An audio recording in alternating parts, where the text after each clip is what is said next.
Another example would be Ma'u Zamzam, the water of Zamzam. The water of Zamzam is what? The Prophet indicated to us that it has a cause and effect relationship. It can treat illnesses. It can also be a cause for one's dua to be accepted. The Prophet said, anyone who drinks the water of Zamzam and makes dua, his dua will be accepted. Another example is honey. There was a man who came to the Prophet ﷺ and said, my brother is suffering from a stomach illness. He's complaining of his stomach. Yashku min batni. He's complaining of what? Some discomfort, some illness, some pain in the stomach. The Prophet said, give him honey. So he did. And he came back and he said, Yashku min batni. He said he's still complaining of his stomach. The Prophet said, give him honey. So he did that a few times, and then finally the man came and he said, Yashku min batnihi. And I believe the Prophet said on the fourth occasion or whatever occasion, he said, Allah is telling the truth and your brother's stomach is lying, or something to this effect. Meaning that honey is what? Is a treatment for stomach illness. Another example is black seed. Black seed, the Prophet ﷺ said it is a cure for every disease except death. So these are examples of a cause and effect relationship being established between two things by a shara, by the deen, by the law, by al-nusus al-shar'iyya. Another way that something can be substantiated, or the causality between two things can be substantiated, is through a tajriba. So basically clinical trials, or experimentation, or practical experience. That basically sometimes we have tried and true methods that people have tried over the years and seen that when you do this, you get this result, right? This action leads to what? This outcome. So those are also what? That's another way that we can substantiate the causality between two things. Now stay with me because I'm going some of these with this. Just stay with me step by step. Like now, we're going to go back for a second just to make sure we're on the same page.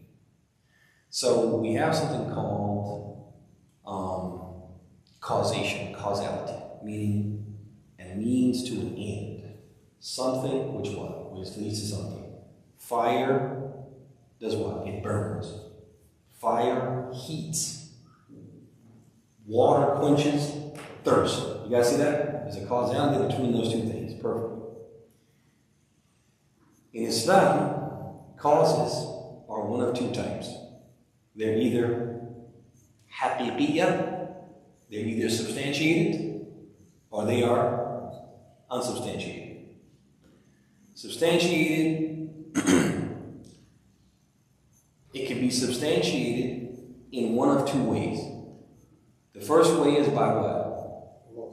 By the deen. Ahsant. Allah or His Messenger tell us there's a cause and effect relationship between this and this. Perfect. The second way is what? Is at-tajrib. Ahsant. Clinical trials, experimentation, etc. and so on. But there's two prerequisites for the second one. There's two prerequisites for the second one. The first prerequisite is that there has to be what? There has to be a connection between the cause and the effect. There has to be a connection between the cause and the effect. We cannot accept, okay? We cannot accept a relationship of causation where there's no what? A connection. There's no connection. That basically this can bring this result or what? Without the cause having any direct contact or connection with the effect. We can't accept that because the only one who is able to speak something into existence without having any connection between him and the object is who? Allah. So there has to be what? A connection. Y'all see that? That's the first thing. The second condition that we have for these tried and true methods, and if you do this, it'll bring about about this result. The second condition that we have, the first one we said is connection. The second one is perceptibility. Perceptibility. We have to perceive what? Perceive the connection. Sometimes we all perceive it. We all perceive the connection. It's something everybody can perceive. You guys see that? So, for example, we all perceive the connection between water and the quenching of thirst, between fire and what? And warmth. We all perceive what? We perceive that connection. How an ice pack can soothe what? Soothe pain. You guys see that? We perceive that connection. That's something perceptible. And sometimes it's not perceptible to everyone, but it's perceptible to the experts. So, for example, I go home, I pull up in my driveway, I push a button on a little device in my car, and what happens? The garage door opens. Right now, that button led to what? The garage door opening. Not everybody understands how that works, but there is what? There is a connection. Is there not so? There is a connection. And some people perceive it because of what? Because of their general knowledge.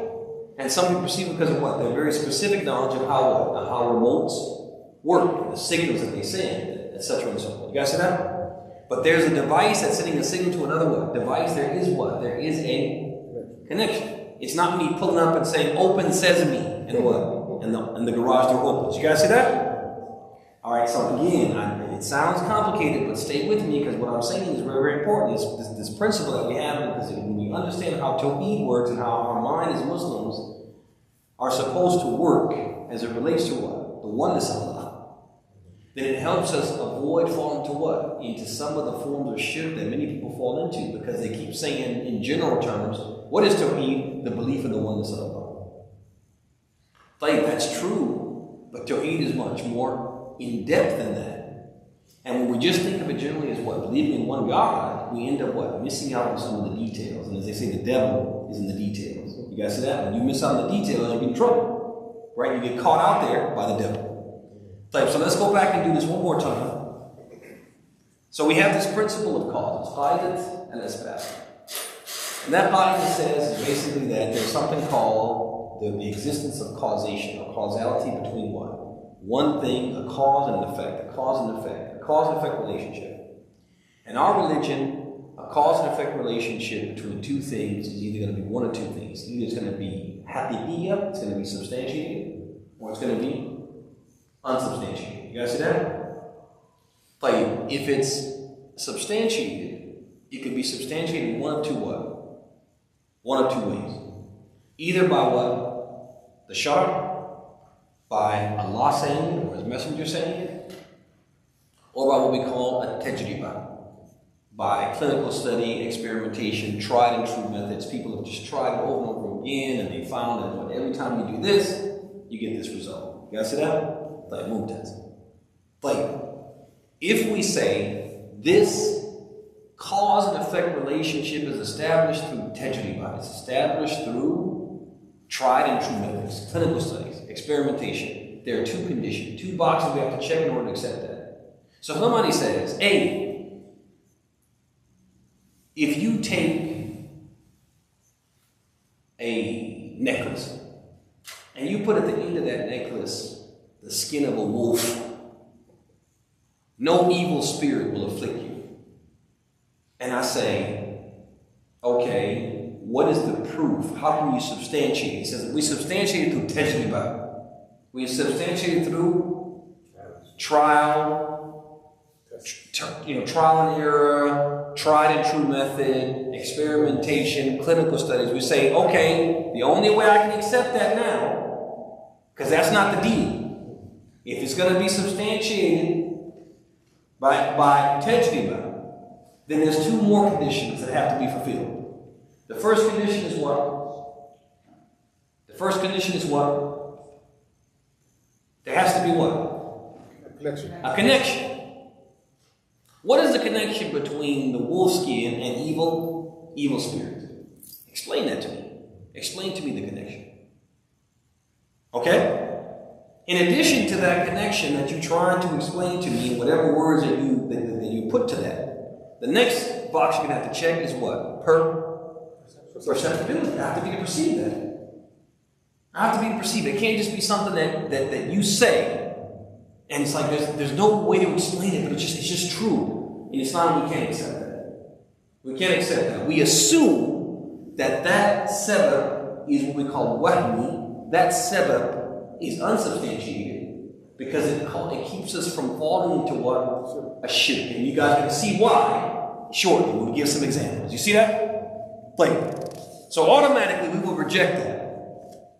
We will reject that assertion if you can't show the connection and you can't establish perception. You can't make it so that we can perceive the what? The connection. Like, perfect. Now, a person says, okay, what if a person asserted that there's a cause and effect relationship between A and B? They couldn't prove it by the Sharia. They couldn't prove it by Allah saying or His Messenger saying. And they couldn't prove it by a tajribah. Or they claimed it was proven by a tajribah, but they couldn't show perceptibility or a connection between the cause and the effect. We would say that assertion is shirk. We would say it's what? It's a form of polytheism. It's a form of idolatry. And it could be one or two levels. If the person says this cause creates this effect, istiqlalan or mustaqillan, independent of Allah's will, in spite of Allah. If you have a wolf skin around your neck, no evil spirit will touch you regardless of what Allah wills. We would say that's major what? That's major shirk. And suppose a person said, no, it protects you by Allah's will. But they can't establish what?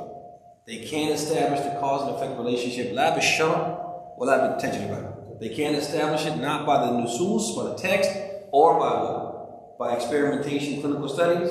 We would say that's shirk what? Shirk asghar, which is minor shirk. If they say, no, it's by Allah's will, but they can't prove it, because what does Allah say?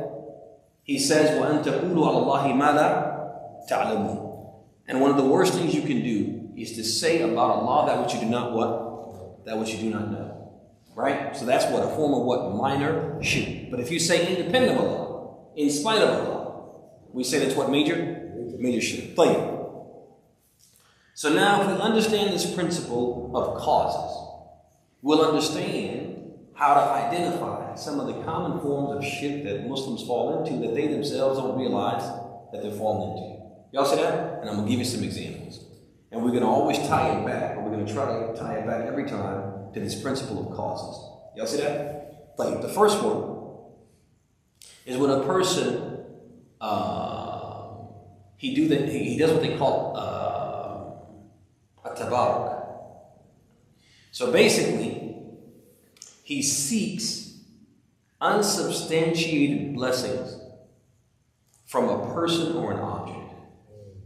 He believes that, for example, if you go and there's like a pious person, a saintly person.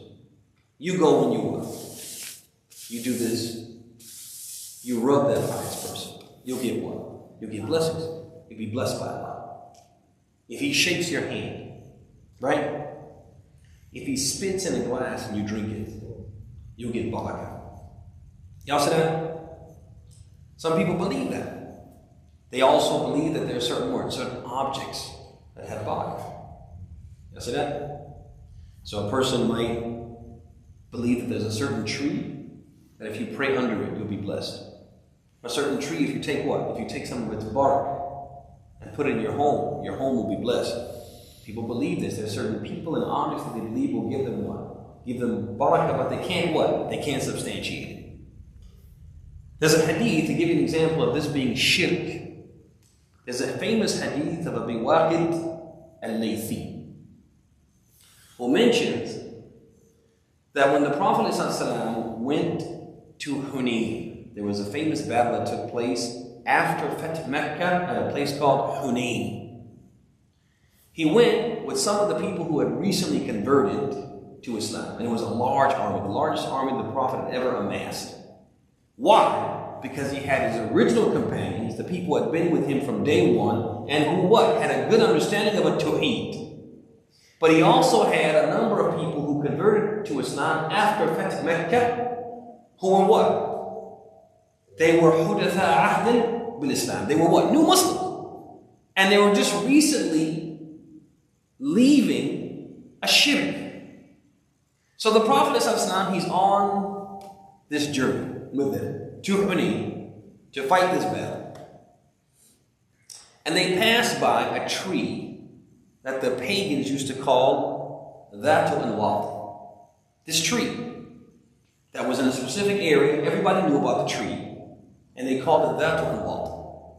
And this tree, when they would go out to fight battles, they would go to this tree and hang their weapons on it. Hang their swords on it. And they believed that the tree would give their weapons barakah, would make their weapons, give them a special quality that would make their weapons very, very strong, make their weapons more likely to what? To cut down the enemy, and make them more likely to be victorious. It's almost like, for example, it's almost like this sword is made of steel, or it's made of iron. But putting it on this tree makes it even what? Even stronger, even heavier, even more likely to wound the enemy than in its original state. Okay? So, they passed by this tree, Dhatu Anwat. And these new Muslims, they turn to the Prophet and they say, Ya Rasulullah, اجعل لنا ذات أنواط كما لهم ذات أنواط. They said, "O Messenger of Allah, make for us a tree like this. Make for us a tree like they have a tree that we can hang our weapons on, and what? They'll be more strong and we'll be more likely to be victorious." فقال صلى الله عليه وسلم, the Prophet, he said, "Subhanallah. قلت كما قال أصحاب موسى اجعل لنا إلها كما لهم آلهة." He said, free and far removed is Allah from any deficiency. You people have said, just like the people of Moses said after Allah parted the sea for them. Right after Allah parted the sea for them. And they saw this great miracle from Allah, which made them more convinced in La ilaha illallah. Right after that, they saw some people worshiping false deities. And they said to Moses, they said, make for us an idol like these people have idols. And Moses did what? He berated them. He said these people are juhal, they're ignorant people, and their way of worship and their understanding of faith is what? Is misguided. He berated them. The Prophet said, you people have said just like they said. Then he said, لَتَرْكَبَنَّ سُنَّةَ مَنْ كَانَ قَبْلَكُمْ. He said, you people are going to do exactly what the people before you did. You're going to follow in their footsteps. He said that. Did he say that to applaud them? Or did he say that to what? To blame them, to scold them, to criticize them. Y'all see that? So basically, what the Prophet is saying is when a person seeks barakah from something which we have no proof or we have no way to substantiate its actually ability to give what? Barakah. He called that what? A form of shirk. Just like the shirk that the people of Moses tried to commit when they wanted to what? Worship those idols. You guys see that? So it's a form of shirk. Why? Why is it a form of shirk? Because you're seeking another object's help except for Allah. Okay. Elaborate. What is the principle? What's the foundation? Say it out. Yeah, there is no revelation from Allah with His messengers. There is no connection. And there is no... Ahsan, the person is saying, I'm going to get barakah. This thing or this person is a cause that brings about what? The effect of what? Barakah. So it's a cause and effect relationship being established, isn't it? And in our religion, the cause and effect relationship can only be established by what? A shara. We have no proof that this tree can give barakah. And they have no proof what? Tajriba. Somebody says, well, our forefathers used to go out and put their tree on Dhatu Anwat, they would come back and they would be victorious. They say this is tried and true. We say, okay, Show me the connection. Show me the what? Perception. Make me perceive that. There's a difference between, and this is very, very important, difference between correlation and causation. You guys see that? You guys understand that? Every time they would put their weapons on this tree, they would come back victorious. Is that correlation or causation? Correlation. That's correlation. It just so happened that this coincided with this. Doesn't mean that what? This caused this. Y'all see that? You make sense? So why is it shirk? Because they believe that the tree could give barakah to what? To their weapons, and give barakah to what? Themselves going into battle and make them victorious. And that cause and effect relationship is what? Is unsubstantiated. Y'all see that? Make sense? Let's do another one. Let's see if you really get it. Charms and amulets. What we call in Islam, a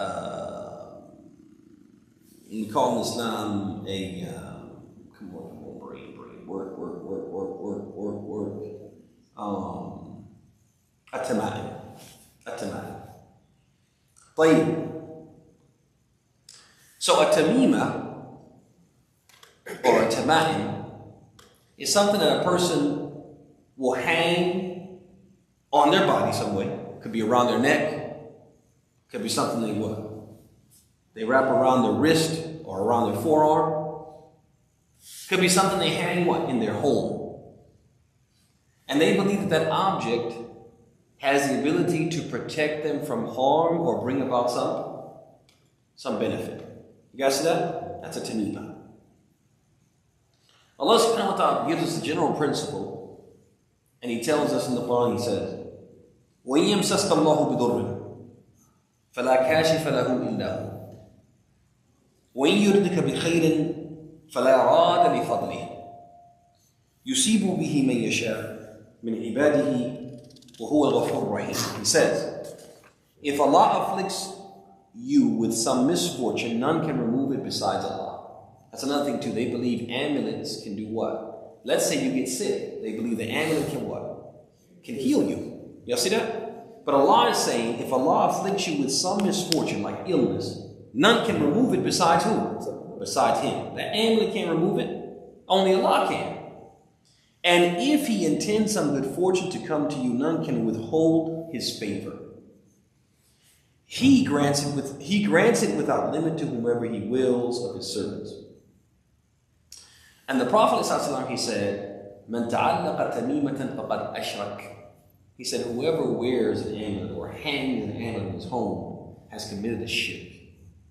That shirk can be what? Major or minor. But that person is guilty of what?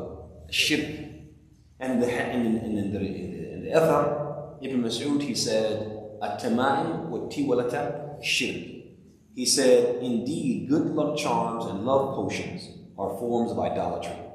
And there's another hadith where the Prophet ﷺ, he came across a man who had a brass ring on his forearm. So the Prophet said, "Man hadihi?" "Ma hadihi?" He said, "What is this?" The man said, "Min al-wahina." He said, "I'm wearing it to prevent weakness." And wahina was like a sickness that they believe would afflict the person and make them what? Make them weak, make them frail, make them infirm. So he was wearing the brass ring to protect him from what? From this sickness. So the Prophet said, "Inzi'ha, فَإِنَّهَا لَا يَزِيدُكَ إِلَّا وَهْنًا فَإِن مِتَّ وَهِيَ عَلَيْكَ مَا أَفْلَحْتَ أَبَدًا." He said, take it off, because it's not going to increase you in anything but weakness. And if you die, well, that thing is on you. With that belief of what? A cause and effect relationship, you will not be successful under any circumstances. Y'all see that? طيب. So basically, the Prophet is telling us that a tama'im are a form of what? Shirk. Major shirk if you believe the tamima, the amulet, can protect you independently of Allah. This will protect you regardless. And it will be minor shirk if you believe that the amulet protects you by Allah, but you can't substantiate what? That cause and effect relationship. Y'all see that? That would be what? Minor shirk. And I brought a few examples. I want you guys to see examples of tama'im that you might not consider necessarily tama'im, but they are. And some Muslims don't consider them tama'im, but they are. So I got some props here for you guys to look at. So this is one famous one, and I'm sure you guys have seen it around. All right? If I can get this thing to behave itself. I don't want to break it. But, I think I just did break it. I did. Yeah, can't even protect yourself, brother. Can't even protect yourself. I'm just trying to untangle it, and it just broke. All right, hold on. Let me see if I can fix it. Let me see if I can fix it. Hold on. See if we can fix it. Yeah, bird. Hold on one second. Get this thing through this hole. Get it through there. All right, there we go. See if we can connect it back.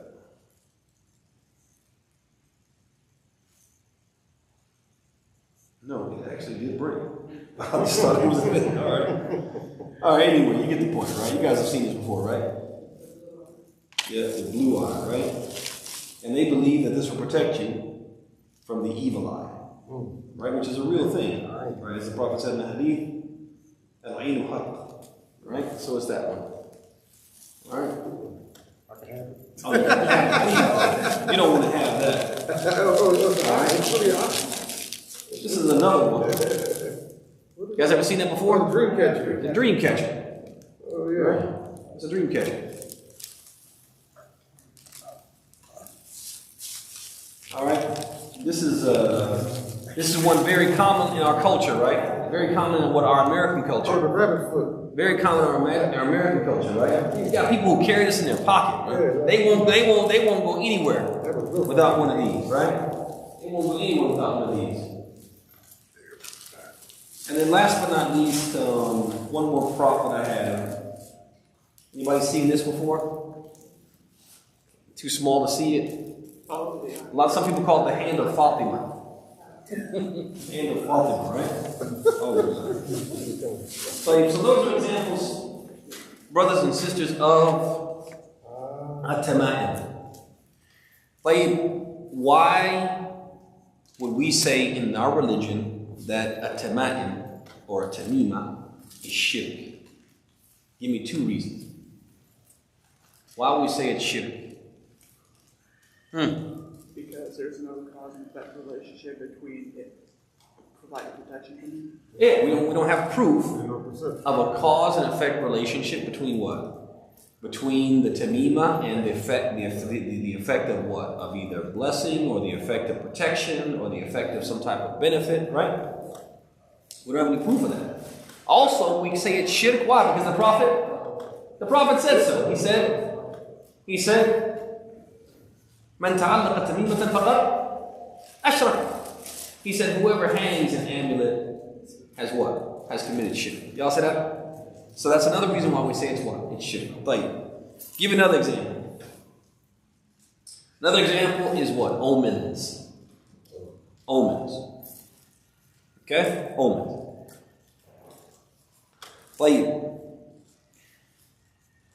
At-tiyara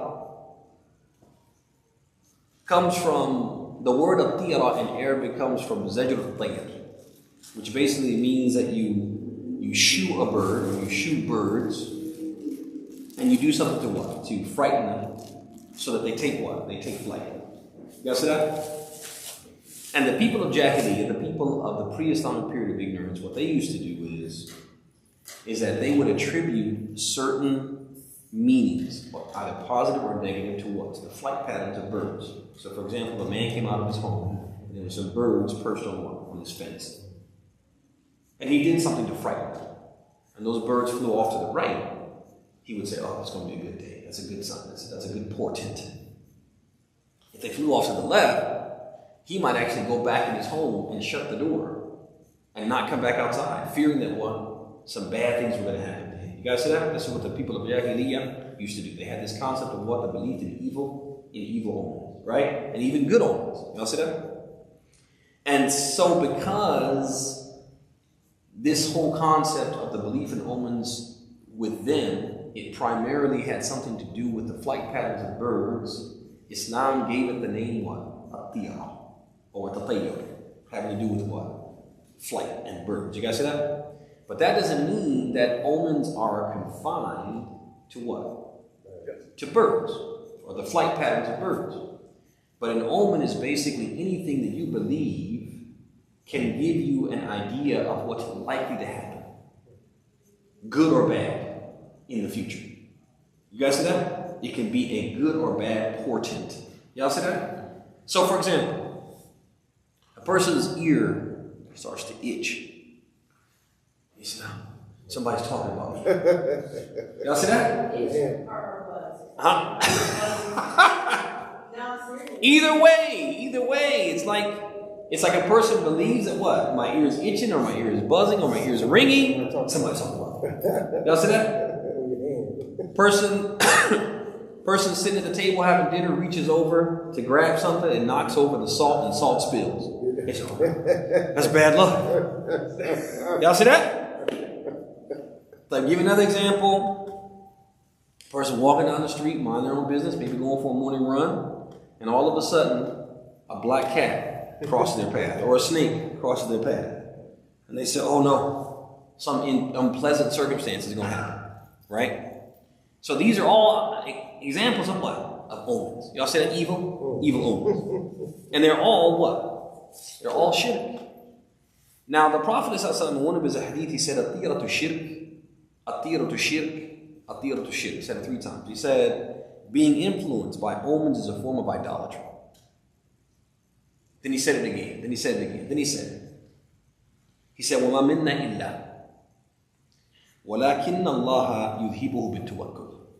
He said, being influenced by omens is a form of idolatry. Every one of us may be tempted. But Allah removes the inclination through true reliance in Him or on Him. Y'all see that? Which means all of us have been in situations where something happened and we're like, right? And we may allow ourselves to think for a second, well, what could this mean for the future? Did you see that? What could this mean for the future? The Prophet is saying that could happen to anyone. But he said what happens next is what determines if you committed shirk or not. So somebody, for example, they're having that morning run, and all of a sudden, right in their path, a little snake comes out, looks at them, and then goes back.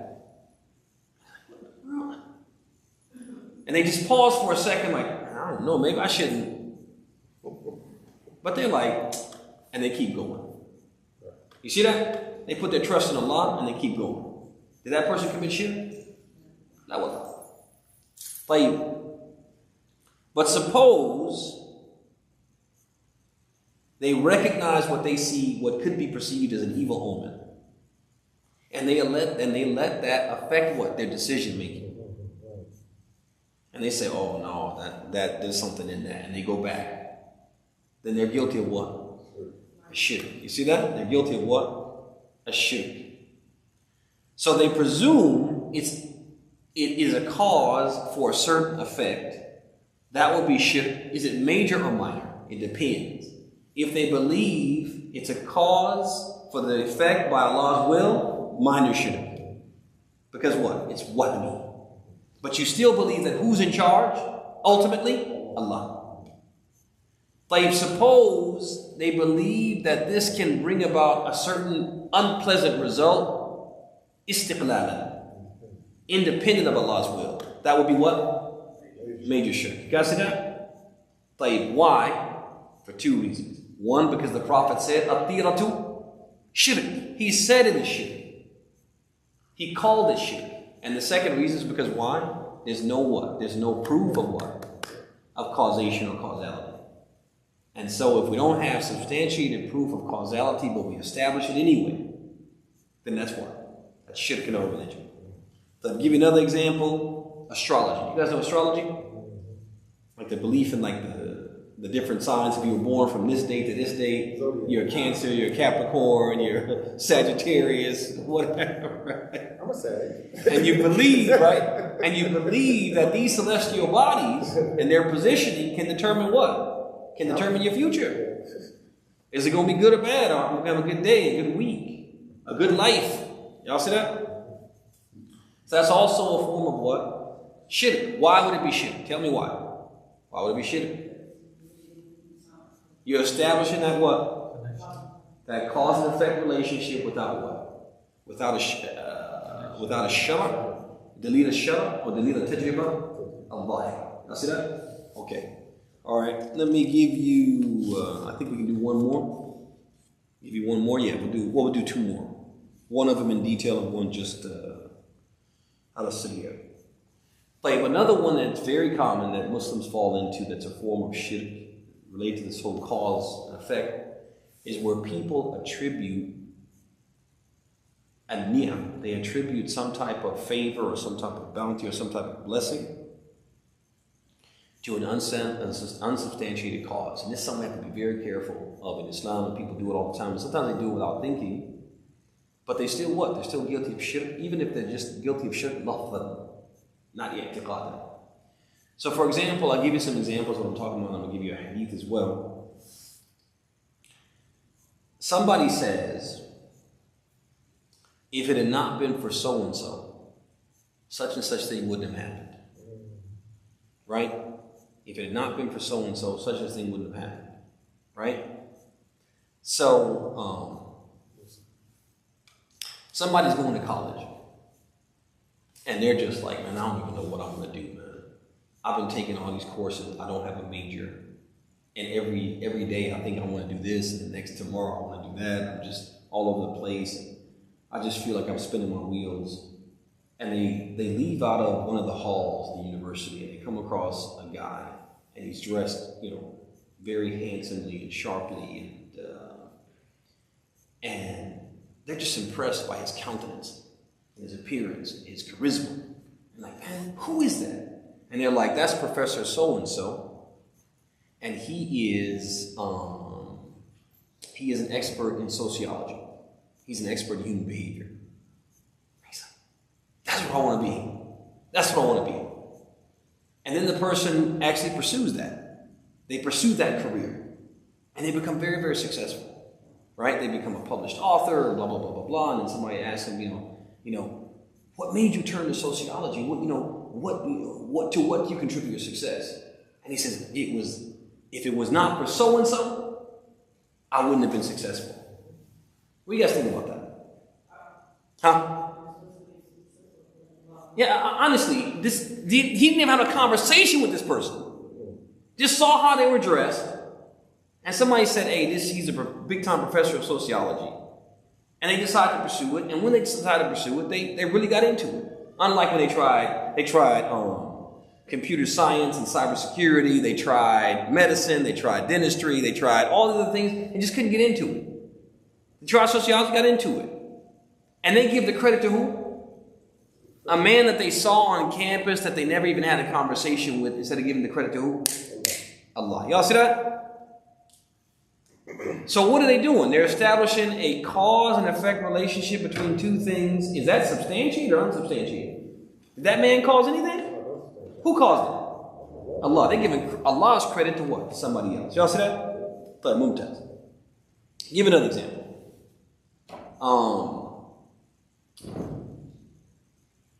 We turn into fall.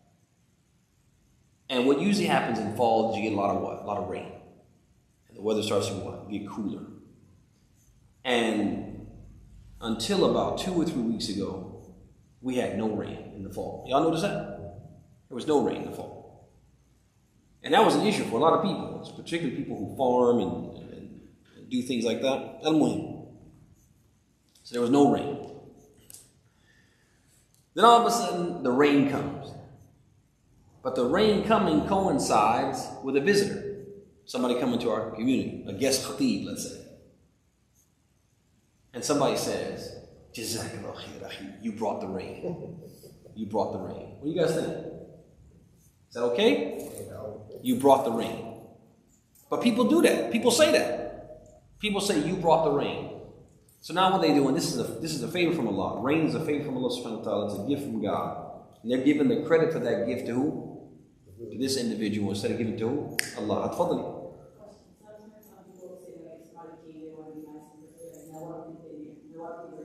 Hey. Nah, I don't. Not necessarily. Not necessarily. Because they don't mean literally. They don't mean literally. They mean like more in a figurative sense. Like it's almost like saying I'm very happy to see you and you brought a lot of joy, and that's what they mean by that. That's what they mean by that. That's different. Yeah. And they mean it in a figurative sense. They don't mean it literally. Like if they literally meant like, yeah, there's light because of you. Yeah, that would be a problem. But they don't mean that. They mean like, you brought a lot of joy. People say that all the time, right? You all brought the what? The storm? Yeah. Now we shouldn't say that. We got to be careful with that because again, you're attributing you're definitely making what? A cause and effect relationship because there actually was a storm. Yeah, and you actually mean that, hey, the storm coincided with your coming as if what? You brought that. You were the cause of it. You were the sebab. Let me give you guys one last one. Some people, they believe that if a criminal sees a duck, it will make him scream. It will make him scream tilqa'i. Right? It'll make him scream inadvertently. He just can't help himself. A duck. He'll scream, and if he screams and people are in the house while he's trying to rob the house, they'll be awakened. So people will put what? They'll put a duck in their house. Right? And then somebody will say, Lola al-bat laja'an al-nusus. If it had not been for this duckling, thieves would have come to this house. What do you think? The whole block has been getting robbed. Whole block's been getting robbed. Last month, just a crime spree. All our neighbors got robbed, and we didn't get robbed. Somebody says, how does this happen? They say, because what? We have a duck in our house. Lola al-bat laja'an al-nusus. If it was not for this duckling, the thieves would come. What do you guys think? Same thing, shirk, right?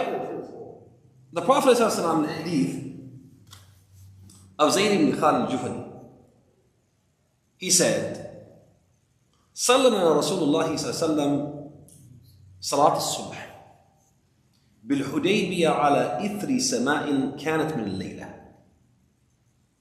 So Zayd ibn Khalid, he says that when we were at Al-Hudaybiyah,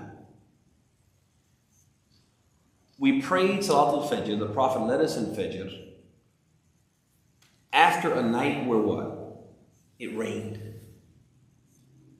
It rained the night before, and we prayed that morning after the rainfall, overnight, we prayed as-subh. We prayed the Fajr prayer with the Prophet. Then he said, فَلَمَّا انصَرَفَ النَّبِيُّ صَلَّى اللَّهُ عَلَيْهِ وسلم. When the Prophet finished the prayer, he turned to us. He said, هَلْ تَدْرُونَ مَاذَا قَالَ رَبُّكُمْ? He said, do you know what your Lord has said? قَالُوا اللَّهُ وَرَسُولُهُ أَعْلَمُ. They said, Allah and His Messenger know best. فقال صلى الله عليه وسلم he said قال ربكم أصبح من عبادي مؤمن بي وكافر. He said, your Lord has said that some of my servants woke up this morning believers in me, while others woke up disbelievers. He said, فَأَمَّا مَنْ قَالَ مُطِرْنَا بِفَضْلِ اللَّهِ وَرَحْمَتِهِ فَذَلِكَ مُؤْمِنٌ بِي وَكَافِرٌ بِالْكَوْكَبِ. He said, as for the one who woke up and said, Alhamdulillah, rain came to us by Allah's mercy and His favor. He said, that one awoke believing in me and disbelieving in the star. وَأَمَّا مَنْ قَالَ مُطِرْنَا بِنَوْءِ كَذَا وَكَذَا. He said, as for the one who said, we got rain because of what? Because of such and such star. He said, فَذَلِكَ كَافِرٌ بِي وَمُؤْمِنٌ بِالْكَوْكَبِ. He said, that's the one who disbelieved in me and believed in this what? In the celestial body. Y'all see that? So what is the Prophet saying? He's saying it's a form of shirk. When you give credit that should be given to who? Allah. for a cause, for an effect, for a result, for an outcome. When you give that credit to other than Allah, that should go to Allah, you've committed what? A shirk. Y'all see that? Y'all see that? So we got to be very, very careful with these types of words. You brought the rain, which people do say. But last but not least, I'll just mention this on Ujala, because again, I want to get you guys out by 8:30. Is that another form of establishing a cause and effect relationship between things without what? Without any without any tajriba, or a tajriba without what? Without connection and without perception, is all forms of sorcery and magic. All forms of sorcery and magic. Now, sorcery and magic, sometimes the end result of it is shirk. Sometimes the end result of it is kufr. And sometimes the end result of it is what? That the person has done something haram. But sorcery and magic will never be outside of any one of these three things. Sorcery is either going to be haram, or it's going to be what? Kufr. And sometimes beyond kufr, it could be what? It could be shirk. And so we have to understand that this is another area where Muslims have to be very careful. There's different times, there's different types of sorcery and magic from the Islam perspective. So people who do what they call fortune telling and soothsaying. In our religion, they're called what? Sahaba. They're called magicians and sorcerers. And what they do, is there any connection? And there's a lot of shirk involved in what they do. There's no, first of all, cause and effect between what? Between their claims and what? They can't establish a cause and effect relationship between their claims and the outcomes that they claim will happen. That's one. Also, two, they claim to know things that only who can know? Allah. You guys see that? So these are two examples. So I say all this to say is that it's very important for Muslims to understand this, because a lot of Muslims entertain certain types of magic and consider it okay. You have communities in the United States where they'll invite, to entertain the kids, they'll invite magicians. They'll invite magicians. They'll invite clowns who perform what? Magic tricks. Y'all see that? And during the time of the Prophet, there were people who made money off of magic, and they made money off of parlor tricks. And there are athar, where the companions would take the life, real time, of people who performed magic. This is how repulsive it was to them, that they would actually take the life and execute the person who did magic publicly. There's one hadith where a man, he did a trick where he made it appear as if he severed someone's head and then put it back on. And the people are like, oh. So one of the Prophet's companions emerged from the crowd, took out a sword, and cut the man's head off. And he said, let him put his own head back on.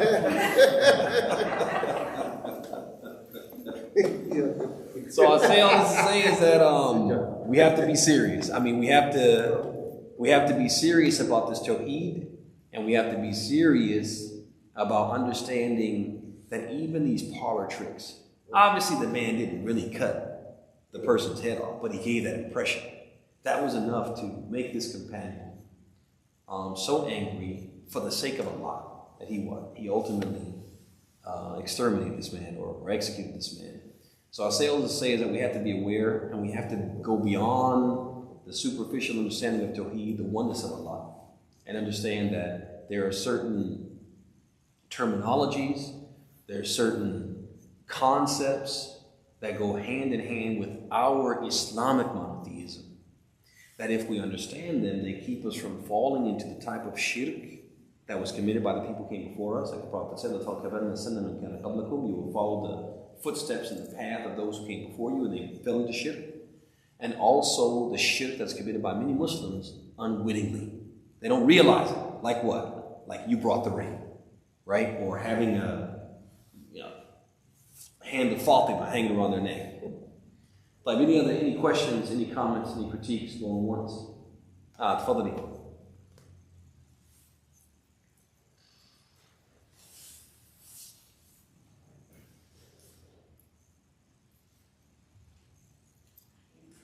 Is it dead? Yeah, I think the batteries in these things are not great. I got another one up here though. This one works. Give me that one, bro. Yeah, I gotta get some new batteries. All of them are kind of red, but I think that one's actually working right now, even though it's showing red right now. All right. Wa alaikum assalam wa rahmatullahi wa barakatuh. Growing up, we used to hear that when you cut your hair and you throw it in trash, if you get a headache later, it's because someone was doing magic tricks or casting a spell on you. Hey. Would this fall under like a correlation or just like an omen or both? Well, you got to figure all of those that we mentioned, omens and sorcery, Athira, which is, Athira's omens, but Tanaim, which is amulets, so on and so forth. All of those fall into that whole concept. That's why we started out talking in great detail about the principle of causality, because all of them fall into that. And once we understand that principle very well, we can identify shirk that a lot of people fail to identify, and we can avoid falling into it. So when a person says that if you cut your hair, you put it in the trash, and then you get a headache, they're establishing a cause and effect between what? Between two things that what? That we can support with religious texts or with a tajriba bahira, right? And so because of that, we would say what? That to believe that will be a form of what? Shirk. It could be major or minor depending on if you believe that what? It's independent of Allah's will or by Allah's will. But now, that doesn't negate the fact that we believe, even though we believe that it's wrong to do magic, and magic is either going to be haram or kufr or shirk, doesn't mean that we don't believe in magic. Meaning we don't believe that it can be done. People can do magic on people. We know this because magic was mentioned in the Quran. Allah subhanahu wa ta'ala says, talking about, he says, وَمَا كَفَرَ سُلَيْمَانُ وَلَكِنَّ الشَّيَاطِينَ كَفَرُوا يُعَلِّمُونَ النَّاسَ السِّحْرَ. He says, Solomon did not commit disbelief, but people during the time, the devils during the time of Sulaiman, they did commit disbelief. يُعَلِّمُونَ النَّاسَ السِّحْرَ. They taught people magic. Allah said He taught people magic. He also talks about later in the same passage that magic had what? Had an effect. It had actual effect. He says, يُفَرِّقُونَ بَيْنَ الْمَرْءِ وَزَوْجِهِ. They practice a certain form of magic by which they can separate between a man and his wife. So that magic could actually have what? An effect. We also know that magic is true because the Prophet himself was afflicted by magic. A spell was cast on the Prophet using what? Using his hair. Using hair from a comb of his. So that being said, when somebody generally says, if you cut your hair, put it in the trash, and then you have a headache, the cause is this and the effect is the headache. The cause is somebody put a spell on you and this is the effect. We're saying that general statement, that highly specific statement is what? Believing it would be shirk because of what? There's no proof of what? The causation. But generally, if we go on a macro level and we, basically fly up 50,000 feet and we say the concept of spells being cast and those spells having an effect, and the effect could be what? A headache. The effect could be what? A person becoming deathly ill. The effect could be what? A person's perception being affected. Things that are close seem far. Things that are far seem close. Yes, that can happen. We believe it can happen, generally speaking. But what you mentioned was highly specific. A very highly specific cause and effect relationship was established. We say, no, we can't accept that without what? Without a textual proof to support it. Or without what? A tajrib al-dhahira. And even if we have a tajrib al-dhahira, we have that clinical trial, that tried and true method, or tried and true experience, then we still have to have what? A connection. And we have to have what? Perceptibility of that connection. See the difference? Okay, go ahead. Yeah. Did that one shut off too? So would burning your hair to prevent the chances of having cast spell on you by throwing it away, would that still fall under committing shirk? Yeah, you know why? Why would it be shirk? Why would it be shirk if you burn it with that intention? The intention of, well, I'm going to protect myself from... You're believing it. You're buying into it. You're buying, and it's affecting what? It's affecting your behavior. It's affecting your behavior. That shows you're buying into it. Plus, our religion has taught us that anything that our bodies and anything that comes off of our bodies are supposed to be returned to what? مِنْهَا خَلَقْنَاكُمْ وَفِيهَا نُعِيدُكُمْ وَمِنْهَا نُخْرِجُكُمْ تَارَةً أُخْرَى. From the earth we created you.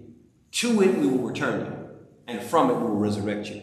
Allah wants everything that comes, that He wants our bodies and everything that comes from our bodies to what? To go back to the earth. The early Muslims, when they would clip their fingernails, they would bury them. When they would cut their hair, they would do what? They would bury it. And so this is what we're supposed to do. We bury those things. We don't burn them. Yeah. Any other questions? Going once? Going twice? Not really a question, just like a comment of something that I've like noticed before is that some people will wear like amulets around their neck. Mm-hmm. Like the amulet isn't really like a necklace or anything; it's more like a pouch. Mm-hmm. Because inside of that pouch will have like a piece of paper with the names of jinn written on it. Something like that, yeah. That could happen too, which would be even worse. Because if you got these pieces of paper with the jinn written on it, these jinn are going to protect you. It's like that's shirk, right? You're expecting the jinn to protect you. Istiqlal min dunillah, right? Okay, I want to ask you guys a question now. I'll just close everything now. Suppose a person wore a bracelet. They wore a necklace. Is that shirk? It depends on the intention. Ahsant. It depends on the intention. When the Prophet ﷺ saw that man with that brass ring around his bicep or around his forearm, one or the other, he said, "Ma hadihi?" He said, "What is that?"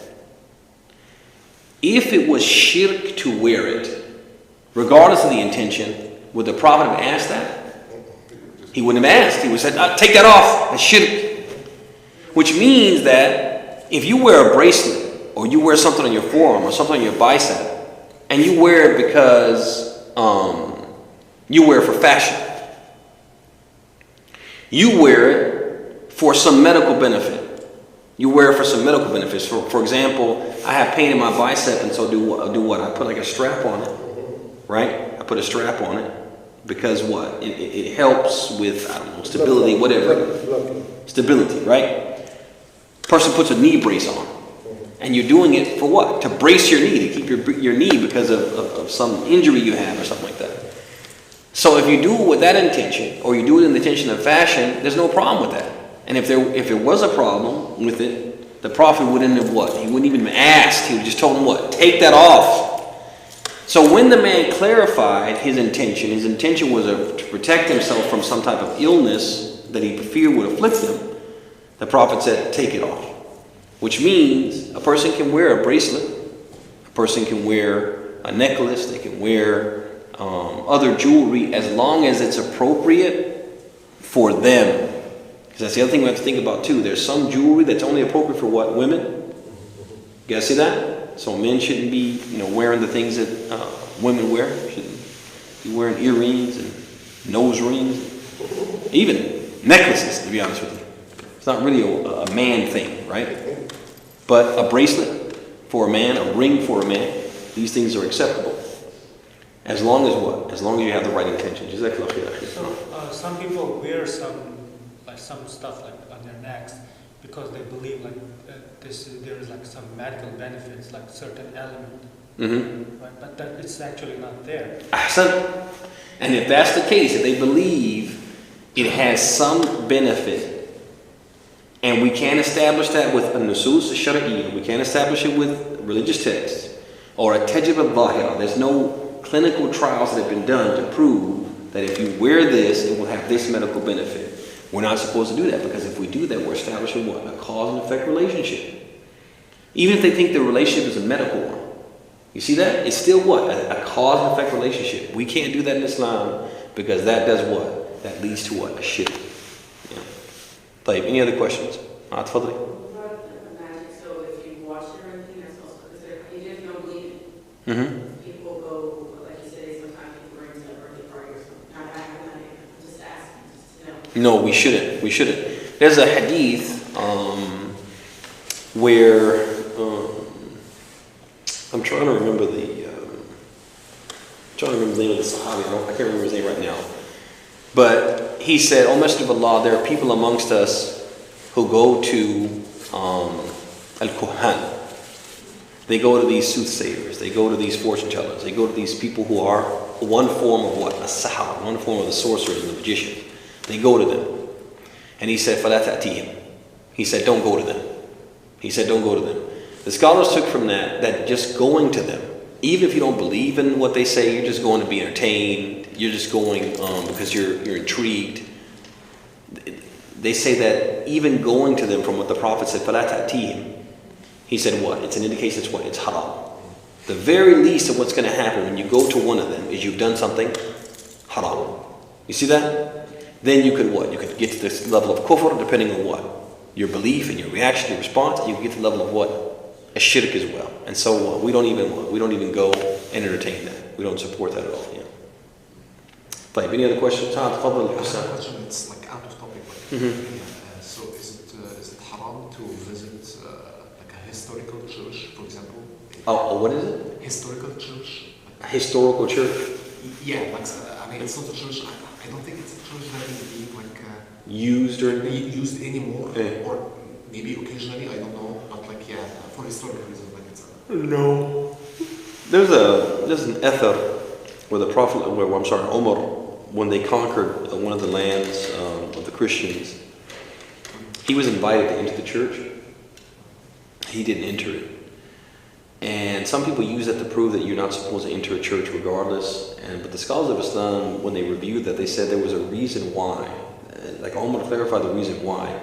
He didn't want the Muslims who came after him to turn that church, to believe that they had the right to turn that church into a mosque. Yeah. And so there's no harm, even if you went to a church that was it was an active church, but you went there not for worship. They invited you there for maybe to speak about Islam, right? You could go there. So if you could go there to speak about Islam, and like you said, there's a church that's not active. It's not being used active as a church, but it's just there for some historical benefit. Maybe it's been turned to a museum. And you go there to learn, to educate yourself about what these people did, then there's no harm in that whatsoever. Yeah. Not published. Is it haram to watch a magic show then? Yeah, that's what she asked. Yeah, we're not supposed to watch magic. Yeah. All right, brothers, let's get home. Let's get you guys home to your families, sisters to your families. هذا وصلى الله وسلم وبارك على محمد وعلى آله وصحبه أجمعين.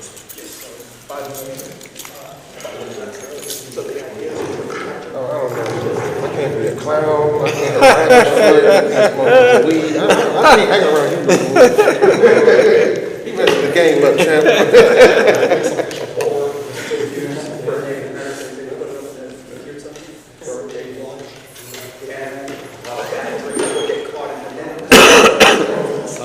وعليكم السلام ورحمة الله وبركاته.